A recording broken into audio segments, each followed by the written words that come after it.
Syederalun rombongan wisatawan asing dinyatakan hilang kontak di perairan Kepulauan Banyak, Aceh Singkil.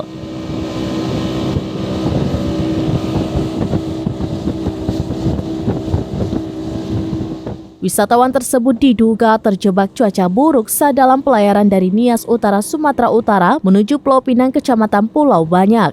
Tujuannya untuk berlibur di Pinang Resorts yang ada di Pulau Pinang.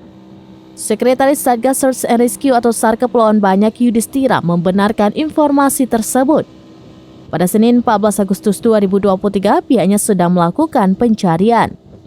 Yudhistira mengatakan mereka sedang bergerak saat dikontak dari dataran Singkil melalui layanan WhatsApp pada Senin 14 Agustus 2023. Wisatawan yang hilang kontak merupakan warga Australia berjumlah 4 orang. Selain warga asing, dalam speedboat juga terdapat 3 warga Indonesia. Rombongan wisatawan asing itu berangkat dari Nias Utara menuju Kepulauan Banyak pada 13 Agustus 2023 sekitar pukul 15 waktu Indonesia bagian Barat.